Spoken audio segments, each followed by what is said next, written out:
Chillicothe has more than its fair share of ghost stories.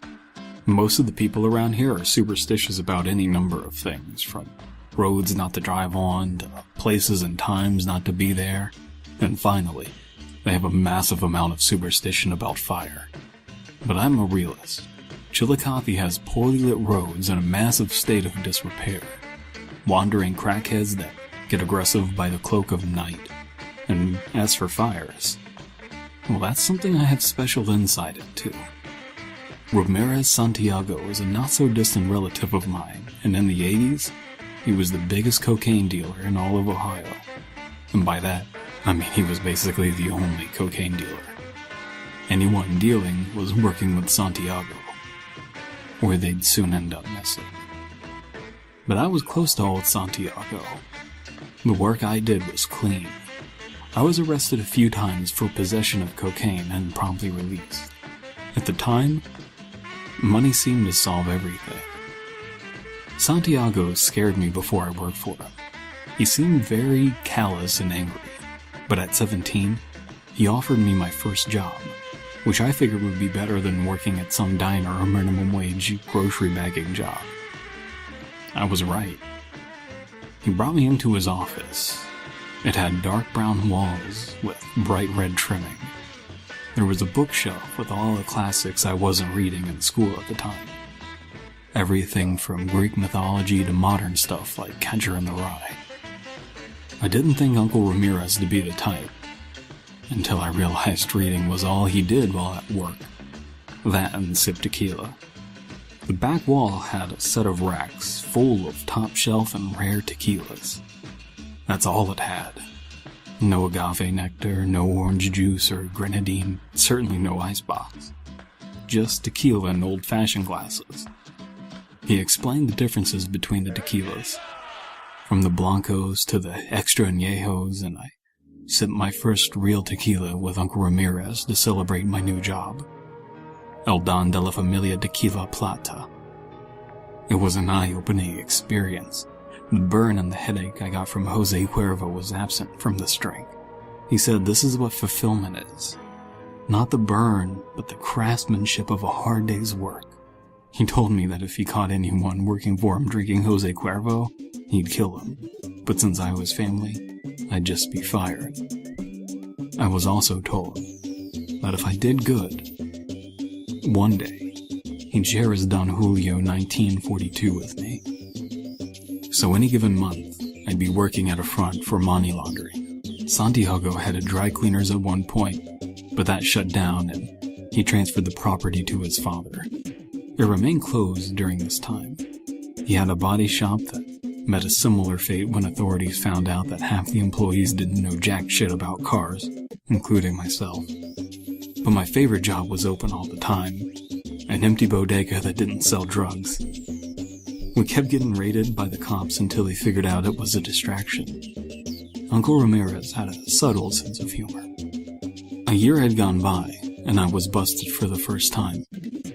Upon my release, I was rewarded for not snitching with Pinca Azul, my first Reposado tequila. It wasn't that I couldn't just buy the tequila. I was making damn good money. It was that my uncle was passing down knowledge. It was his approval I wanted in those days. The ritual. I was getting what I wanted. A happy uncle. That was a rare thing. And a year out from that ritual, we found out what Uncle Ramirez was longing for. A child. Business calmed down and the cat and mouse games he was playing with the feds stopped. His father took over the legitimate dry cleaning business. The body shop reopened and hired a bunch of ex-cons just happy to play with cars all day. And taking a small pay cut, I took over management of the bodega and its transition into a normal convenience store, directed towards Latino immigrants. This was about '86 when coke was rising as a glamour drug, and there was my uncle slowing down business. Everything seemed perfect. I was glad I was about to have a new baby cousin. Uncle Ramirez's hair was beginning to gray. And in terms of the law, the lower rate of traffic and bigger empire made my family untouchable.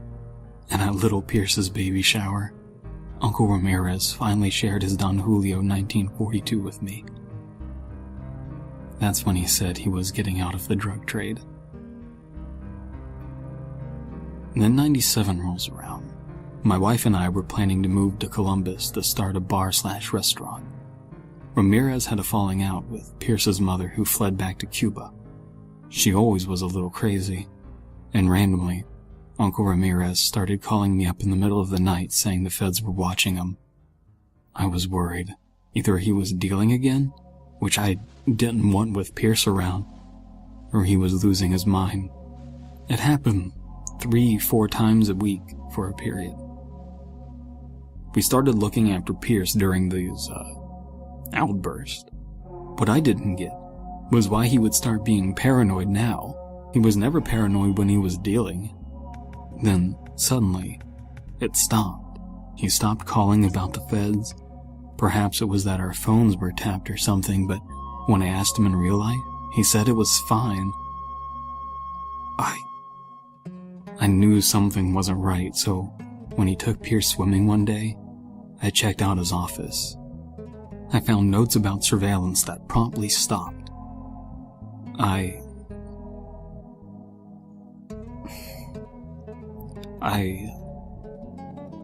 had nothing to go on at this point. Something was wrong and my uncle was protecting me from it. I confronted him about it on Pierce's behalf. If it was some coke connect from the past wanting revenge, we needed Pierce to be safe.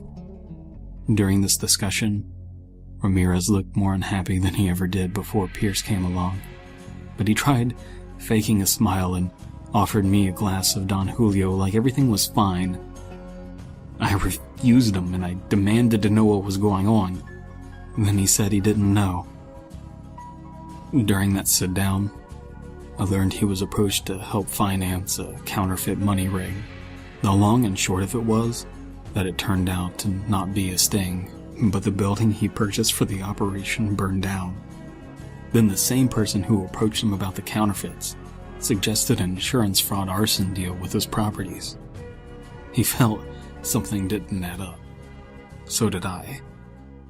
Walking on thin ice. Not long after that is when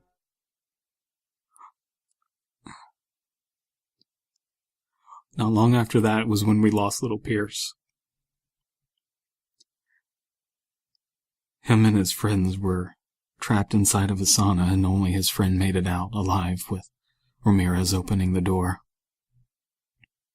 Needless to say, he had nothing at this point.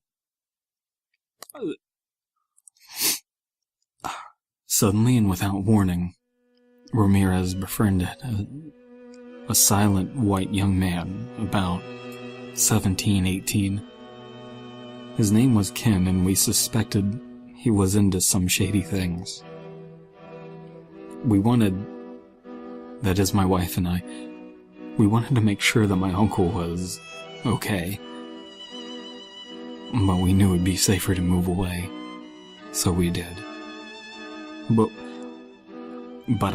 I kept in touch for a while. Ramirez's mental state worsened.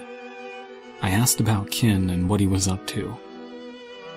Then he told me point blank. He was the person who burned down his counterfeit operation before it was off the ground. I was stunned. And that was when I stopped talking to my uncle. As for my insight into the fires around Chillicothe, well, I would say it's all insurance fraud, but that doesn't explain Ken. Ken was arrested for murder and arson. He killed some college-age girl and was silent at his arraignment. He was linked to a fire that burned down one of my uncle's houses, the one with the office. He burned down the store I worked at, that I built from the ground up, but also the Happy Harvester and the Dairy Queen and a bunch of other random spots. It seems he wanted to destroy stuff. A few months ago, I visited Chillicothe. I saw my uncle, now homeless, around the mead on Paint Street. He was asleep next to an empty bottle of Jose Cuervo. I didn't have the heart to kill him.